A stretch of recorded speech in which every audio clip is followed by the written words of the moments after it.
Hi everyone, and welcome back to our next transition talk. An inevitable event all athletes will face is the retirement from sports. Some end sooner than others, but eventually every athlete has to face the question of what to do after the medals. A great way to get an idea and get better prepared is by listening to athletes who have gone through this process. My name is Christos Papadimitriou. I'm a professional soccer player in Austria and a transition coach trainee for Athletes All.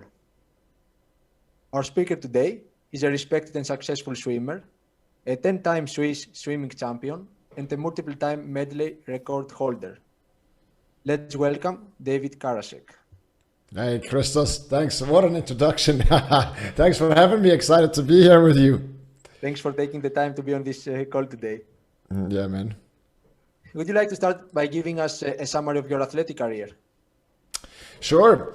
So I was a swimmer, and you probably heard the saying, the apple doesn't fall far from the tree, right? Because my dad was a swimmer, and naturally he took me and my brother and my sister to the pool, and we started swimming at a young age. But my parents took us to different sports, so that was pretty cool, right? They took us to all kinds, like tennis, karate, volleyball, swimming, and just for me, it turned out that swimming was the one that I probably felt best, I had most fun at, because I remember even in tennis matches, I would throw around my racket when I was angry, and so it was probably just safer for me to go swimming. And so I grew up swimming, but I didn't really put so much emphasis on the competition, and that is very different these days. I mean, the guys, they're like almost like fish at the age of 7, 8, 9, 10, and I was just going 2-3 times a week. I even got kicked out of one of the clubs because they wanted me to train more at the age of like 12 or 13, and I didn't really want to. My parents didn't force me. They were always motivating, but they never forced me, which was kind of cool. And then at the age of 16, I moved to Zurich, to the city, and that's when I started to train with the team here in Zurich in the big Olympic pool, and we started to train a lot more, and that's when I kind of became a lot faster. And with 20, I moved to the States because here I had a lot of fights with my coach in Zurich, and at the time I thought that's all his fault, right? And now I know it was all me, like in the difficult years and all that, but at the time it felt like that. So I just thought, okay, if I want to continue to swim, and I loved swimming, I needed to go somewhere else. And then I just, I've seen movies with America and college, and I had friends that went to college a year before that, and they had all these good stories. And I was like, okay, I think this is what I want to do. And I started investigating, and just on my own. And I took a recruiting trip, so that they fly you over for 3 days, basically. You get to meet the team and the coaches, and you hang out. You can do a practice with them. And I absolutely fell in love with it. It was like the American dream, I loved everything about it. So I was like, when I got home and I saw I got a scholarship offer from them, 90%, right? And a year there, if you're coming as a foreigner, costs about 40 or 50,000 a year, and you have 4 years. So that was a good scholarship. And I was like, okay, I would love to come. And then a couple months later, I was over there. And then I spent the next 4 years for my undergrad, for my bachelor's, I spent at the University of Virginia. And that's when swimming really kind of took off for me, because all of a sudden it wasn't about me anymore. It was about the team. And, you as a football player, I mean, you probably look at swimming and say it's a very individual sport compared to football, right? Would you agree with that? Absolutely. Right. But then, and I, that's how I saw it here in Switzerland. But then what happened is I got to the States, and it started to shift. And that shift was really, really beautiful. And I'll tell you like a funny story, and what happened was, so after about 2 or 3 months into the training, you got to imagine, in America, we swim in a 25-yard pool, which is about 22 meters. And we were used to swimming in a 50-meter pool, so it's more than twice as long, right? So what that means is, in America, you have a lot more turns. You do have a lot more turns. And we swim a set with all 70 people on the team. It's 30 minutes of pain, basically, because you weren't allowed to breathe into the wall and out of the wall. You couldn't breathe. And I wasn't used to that, right? And so we swam the set, and after 20 minutes, I was dying. And I was just like, all right, fuck this. I'm just going to breathe, right? So I started cheating. And so we finished the set, and the coach waited until every single one had finished. And then he started yelling. He's like, Karasek came all the way from Switzerland and he thinks he's something better than you. And he was cheating during the set. He was breathing in and out of the wall. So what we're going to do is he's going to get out and he's going to watch you repeat the set. And you show him how America is doing it. And then I had to get out and I had to watch them do the whole set over again, 30 minutes of pain. And I was standing there and he was walking past me back and forth watching the swimmers, right? He's like, you watch it. You watch it. This is how you do it. This is how you do it. And, you know, and there's a huge light bulb that went off for me in that moment because I realized, wow, there's 70 people, which is a beautiful thing, pulling into one direction. And you can't have a Swiss just like kind of doing whatever the hell he wants. So in that moment, I was like, wow, they actually care. They hold you accountable. There's like something bigger at play than just myself. And that shift was really, really beautiful. And I think that was like the most important thing that happened to me in America was that all of a sudden, it wasn't about me. It was about the team. And, you know, every competition, you score points for the team, not for yourself, like in Switzerland or in Europe. It's always a team. You become first place, cool. Not because you get a medal. You don't get a medal. You just get more points for the team. And so, yeah, so that was beautiful. And then that was also the 4 years from 2008 to 2012 with the Olympic Games, the cycle. And then the highlight of my career was the participation in the 2012 Olympics in London. And that was right after America, basically. So it's a good trip. Also a great lesson that you took from the coach at the beginning of your journey. Man, very good. And it had to happen, you know, it's brutal, but it was good. It never happened again, right? Because the light bulb went off for me. How was your experience of being a student and at the same time competing professionally? I mean, look, the States it's like famous for that, right? They have, sports is so big. And we had a really good soccer team at the University of Virginia, by the way. The football stadium is packed. The basketball stadium is packed. Even the swim meets were packed. You know, they come, they put the paint and that. So it's like all, you know, it goes hand in hand kind of. Even if you had to miss a class, if you couldn't take an exam because you were on the road traveling, the professors, they were all cool about it. And they respected it. You know, they were fans of, you know, everything that was going on around. Not everybody, but a lot of them, you know, were like sports fans and they were asking you how it was going. They were reading articles. So it was really a completely different feeling than what I was used to here in Switzerland, where nobody really cares. And you just do it for yourself, maybe with your friends and that. But it was a phenomenal experience. I always say, God bless America, because I definitely had a good time over there. Nice to hear. When did you retire from sports? And how was the end of your career? Was this decision your choice? Yeah, so I clearly remember, because after the 2012 Olympics, even though I swam a Swiss record and a personal best, but I became 27th. So, you know, you could argue, well, it's, you know, could have been better, right? But I swam a best time, which was cool, and I was happy. But at the same time, I thought, wow, it was a cool experience. I want to go another 4 years, and I want to make it into a final. I want to make it in final. And we can speak about mindset, that I never had like big dreams, maybe later, right? Because that's like an important point. But I just thought, okay, if I make it 27, and, you know, maybe in 4 years I can be in a final or something. That's what my thinking was. But then I got back to Switzerland and the swimming was different. And it was back to what I knew when I left Switzerland, right? It was about just me, the people weren't so motivated, and just the vibe, the energy was different. And I remember I was swimming, and you will understand this, I was just looking down on the bottom of the pool and I was thinking, what am I doing here? So boring. Because that's what I think a lot of people think of swimming, is like, well, you just look down and it's like, you know, it's like kind of boring, because in football you play a game, in tennis you play a game, right? And that's how it started to feel. I wasn't enjoying it anymore. I didn't have the drive anymore, because I kind of compared it to America, where it was all about the team and like doing it together.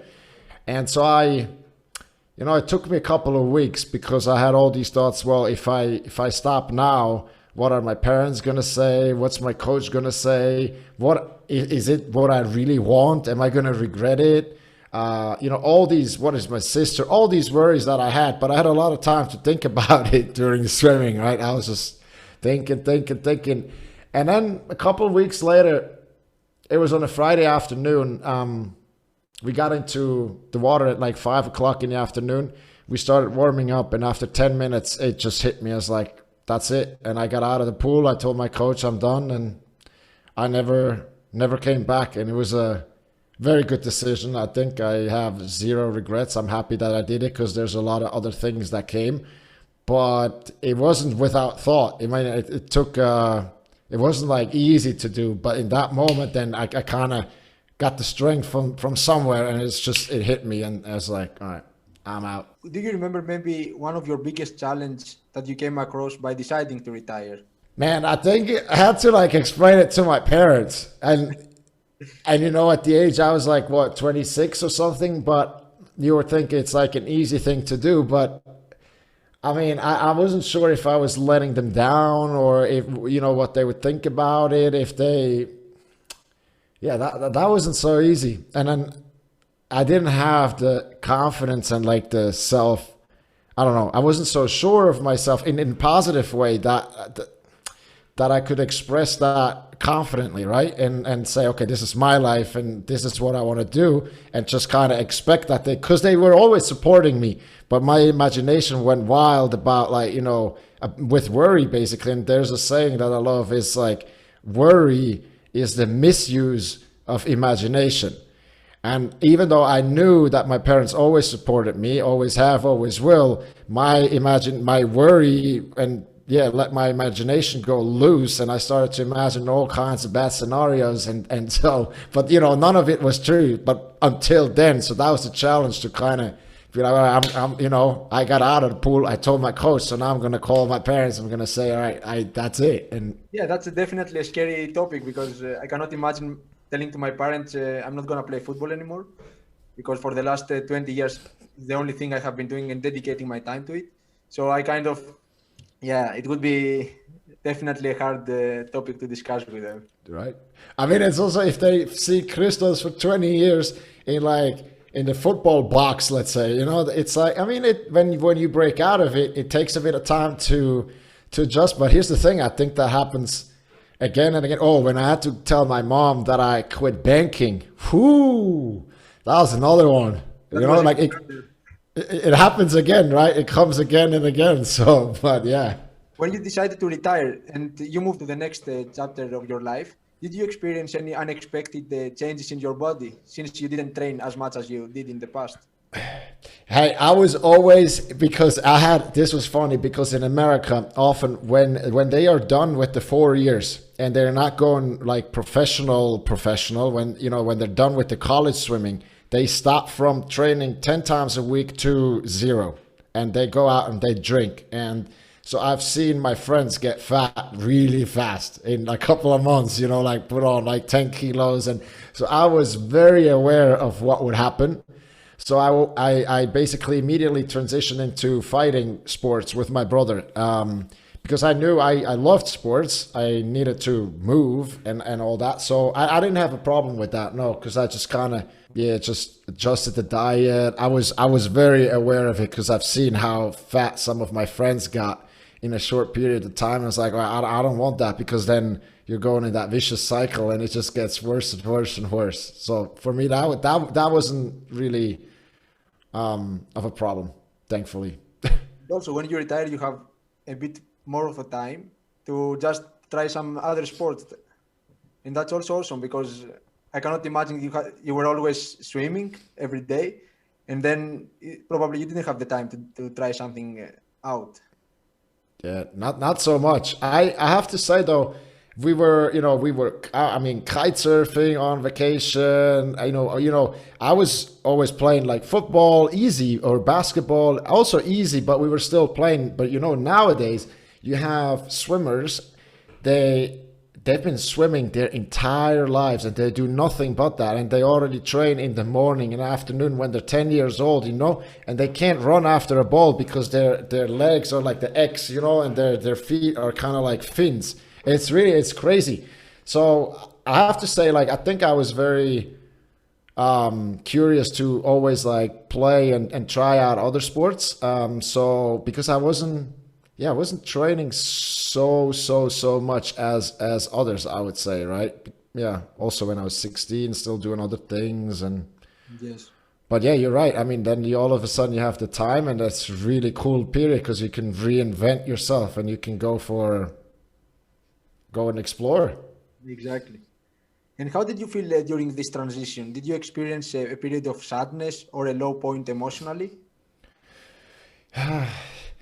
Man, there were a few moments. They were kind of weak though. But when it came back, it's like, should I go and try again with swimming?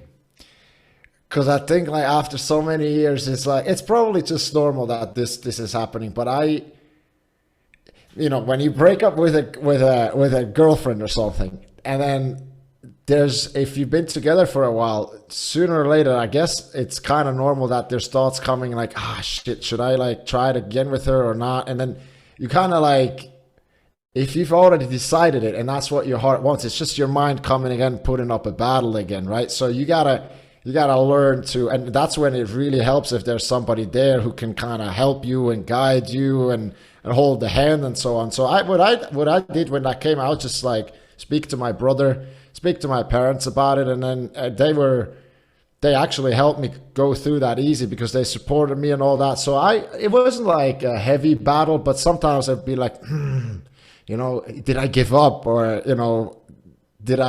will I have regrets later? And but yeah, my heart wasn't into it anymore, and thankfully I listened to that and didn't let my mind take over. And I think also it is important to have someone that can support you with your decisions, and you had your family. Yeah. And I mean, you and I were big believers into having mentors anyhow, right? I mean, I'm saying like, you gotta be crazy if you don't have a coach or a mentor, because it's literally these people, if we are, and it's not good or bad, but if we have this much awareness and you have somebody else who has this much awareness, it's for them here, they know exactly what's going on here because they've been there or they've worked with people that are there, but the people that are here, they don't know what's going on here. And so if you have somebody who's here, for them, it's like easy to believe in you. It's easy because they've seen it happen again and again. But that's why, yeah, if you have in difficult times and good times and bad times, it doesn't matter. You always want to have people around you who kind of know more than you, but know they're no better than you. That's what my coach is always saying. They know more than you, but they're no better than you. And that's like pretty beautiful, I think. So yeah, it helps to have good people around for sure. Your retirement came after the Olympics in 2012, and then you came back to Zurich. Did you already have a plan B when you took the big decision to retire? Not really, man. So what I did was I swam a little bit after the Olympics, and that's when I got offered. Things just happened, but I met a guy actually in the Speedo, in the pool, and he was a banker. And our first meeting was like next to the pool, just like speaking, and he said, well, would you want to try an internship? And that's something that, in banking internship, it was only 60%, which is cool because I could swim and do it at the same time. It's not something that happens too often. So I was like, wow, yeah, that would be really cool because, I mean, I already knew, well, no, I didn't know that I was done with swimming yet, but I knew I would love some excitement because I was done with studying and I literally didn't have anything, what we just talked about, right? You had the training 4 hours a day, but then like during the day I had nothing. So I was like, that would make sense, I guess. And I started doing that and I had a lot of fun. And it's possible that because I had a lot of fun in doing that, meeting new people, learning new stuff, that helped me, move out of swimming because I knew there was like something else that was waiting for me, basically. So kind of like a plan B, but not fixed, but an idea. Yeah. And that's beautiful in your story because through swimming, you found also what the new chapter in your life is going to be. What does a typical day for David Karasek look like? Now today, Yes. man, today, wow. I'm getting up early, so I get up at 6, and what I'll usually do is I do my daily routine first. So, every athlete that works with me has to commit 10 to 15 minutes to doing mindset exercises, basically using repetition to reprogram their mindset to whatever they want. So I usually do those, and then I use my time to study things. So I read the same pages of a book or read the same article for a week or so to really internalize it. So I study every day, almost every day. And then I have meetings. I do podcasts, interviews, strategic connections on LinkedIn, video calls, stuff like that. Then I try to go to the gym or something, try to do some little bit of a workout. And then in the afternoon, there's a lot of coachings because I have American clients. So they're kind of like, for them, it's the morning. For me, it's the afternoon that we do coachings. And yeah, so more time on the webcam. I have to say I'm sitting in front of the computer for a good amount of time. We have moved and started working with kids here, but it's, some people don't feel comfortable meeting in person yet. So even though with kids, it's like not such big of a deal, but for now, it's just a lot on the computer. You spoke earlier about the transition from the banking environment to the coaching. Yeah. So how did that come? Yeah. So, when I was in banking, it was a fun time because everything was new at first, right? But after a while, I switched banks once, and after four or 5 years, I kind of realized, okay, the learning curve is starting to flatten out. It's like it's always the same things again, that people speak about the same topics. It's very, I didn't have the same amount of growth that I had in the beginning, and it wasn't exciting me as much anymore. And this is also very important. I feel like when I was swimming, I was in charge of my success. If I was not training well, my success wasn't that good. If I was training really well and focused, my success went up. And in banking, it was a bit different because all of a sudden there were so many other variables, other people around me, that it wasn't so much about me, but it was like what my boss was thinking, what the overall economy was. And what happened to me is when I couldn't recreate that success that I was used, that direct impact. I train hard, get good results. I don't train hard, I don't get good results. And when that changed, I started to feel a little bit like a victim. And so I was, starting to blame people. I was pointing, and I remember I got a really good bonus, bonus payment here in Zurich in banking is quite good. And I was angry, and I was angry because someone else in the same age got more than me.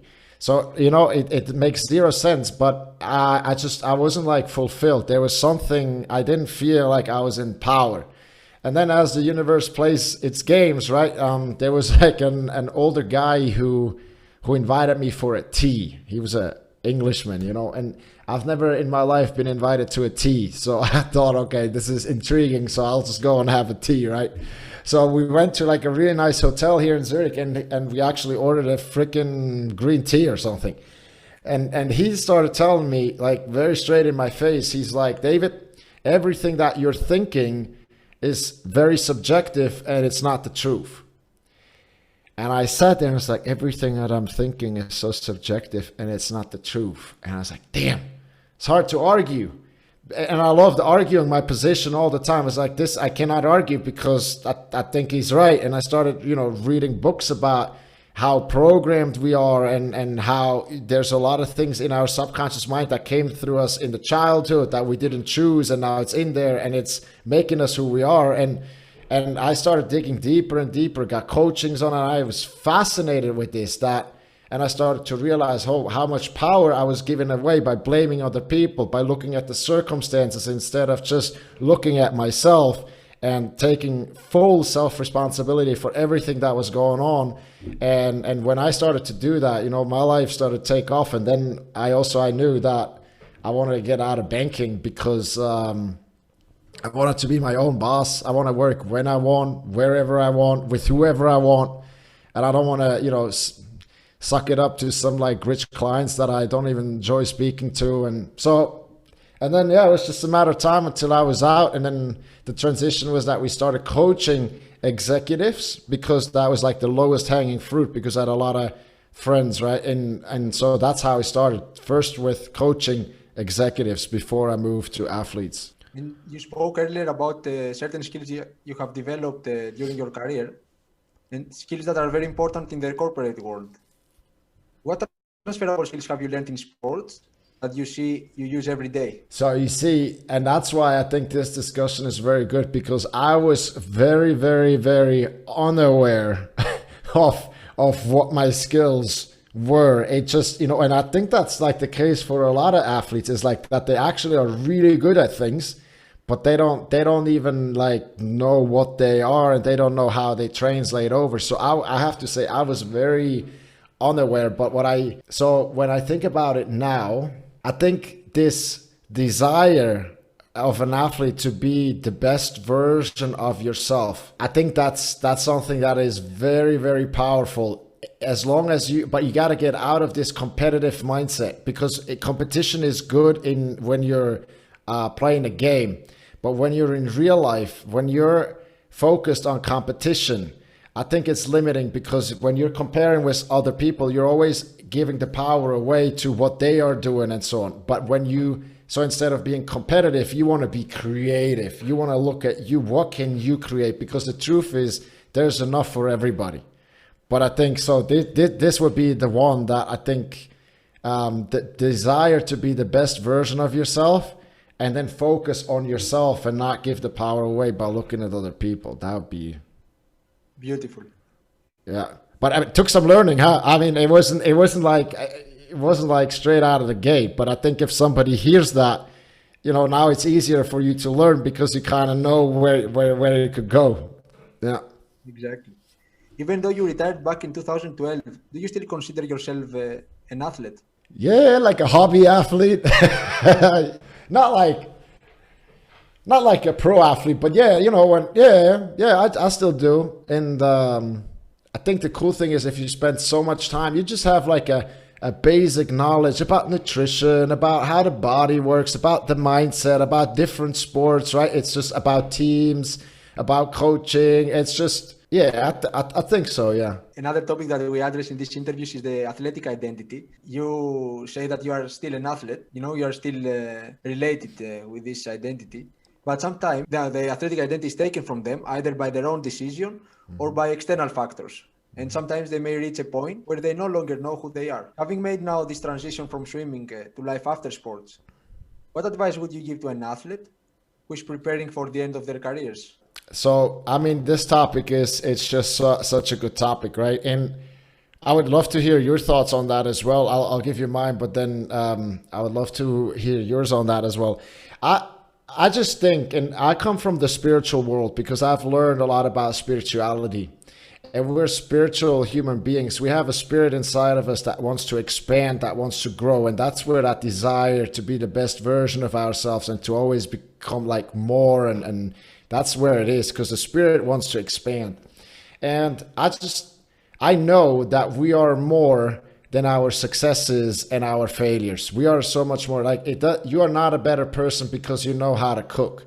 You're not a better person because you know how to drive a car. You're not a better person because you win, 10 gold medals or whatever. You learn something through it, but it doesn't make you a better person. So with the identity, I would say, just know that you can be anything that you want. And it's just when you think long term, it's just a small part of your life. And when it saddens me for example, 2008, I remember I just got to the States and Lehman Brothers collapsed, right? Lehman Brothers collapsed in the financial crisis. And you saw it was like on 5 o'clock in the evening, those guys from Lehman Brothers, they came with their box, with their coffee mug and the ruler and the pens, and they're like their head down, and they're walking home, and they're going to their families and saying, I lost everything, and the suicide rate went up. It's just because they lost their identity, but they weren't aware of how much more they are, because they identified so much with that being a banker. And I think for athletes it's very similar, and we shouldn't be eluded by our success, and we shouldn't be fooled by our failures, because it doesn't, I think we can celebrate them and go through the emotions, which is beautiful, but not identify with them, because they don't really mean anything about you and the value that you have as a human being. So I would just say you're separate from your creations. If you say that you're creating the success, the sports career, whatever that you're creating, but you're separate from that as a spiritual being. And if you can see that, I think there shouldn't be any identity issues, because you're just way more than just that. Absolutely. How about you? How do you see it? In my case, at least, what I did, because I saw that I was thinking only about football, and then when something happened and I didn't have a good season, then I just saw that I was sad, and that was affecting all the other aspects of in my life. So I said, I need to have other interests. It cannot be that something is going wrong in football, and then everything else is falling apart. And then I started trying new things out. The university came in. I started dancing classes. I took kickboxing classes. I started discovering along the way that I started with a dream of being a professional soccer player. But along the way, I discovered that dreams are not static. They evolve as we do. And now I'm very glad to tell you that I found different passions, and that helps me to perform better also in sports. That's beautiful. Yeah, exactly. Growth. Yes, definitely. Imagine now that you're waking up tomorrow and having the opportunity to go back in time. More specifically, when you decided to retire from your professional career. The only difference is that you have the mind, the experiences, and the moments you have gone through until today. What advice would you give to the younger David Karasek? Wow, that's a good question. I love that. And I don't have regrets, but if I could go back, well, that would be kind of sweet. So I would tell my younger self, just have that big dream and go for it. And have the big dream. Allow yourself to dream big. Don't sell yourself short. Don't exclude things because you don't know how you're going to do it. Because if I couldn't see how I'm going to get something or how I'm going to do it, I would exclude it and say, later when I have this and when I have that. And so that would be it. I would just dream big and really go for it. Beautiful. Yeah. And there's a little thing that a lot of people resonate with that. And what most people think is that they have to have something first, that they can go and do something and then become somebody. That's what most people think. And that's what it looks like on social media and on TV and all that. But how it really works is that we close our eyes, we decide who we want to be, then we go out and we do, and as an end result, we will have, right? So, and I was definitely always thinking, if I don't have this and I don't have that, I can't do it. And I can't become that because I'm missing puzzles. But guess what? Those things, that's the people that say, I'll do it next year. I'll do it when I have more money. I'll do it when the kids are old. And they'll never do it because those conditions never fall in place. But when you just close your eyes and you use your imagination, what you want, you decide what you want. And then you start to act and feel and play and speak like that, then you will attract these things and you will have it. So that's why that realization, that's like having the big dream and then going for it without having the circumstances lined up and all that. Awesome. Yeah. Coming now to the end, if any of our listeners wanted to contact you, where could they find you? Yeah, man, I think the easiest is to keep it super simple is the website is thetribeofathletes.com. And you have all the social medias there. My email is there, and yeah, everything is on the webpage. It's super simple. Perfect. At this point, David, I would like to thank you for taking the time and share your knowledge from your own experience. I enjoyed our conversation, and I'm sure your story would resonate with and inspire many of us. And for those who would like to find more information about David and Athlete Soul, feel free to visit our website. And we encourage you to reach out if you need any further assistance. Christos, thanks for having me. That was wonderful. You're a good host, and I mean, I can also say, right, that we've chatted a couple of times now, and yeah, if anybody has questions about the transition, I would recommend get in touch with Christos because yeah, he cares and doing a good job. Keep it up. Thanks, David.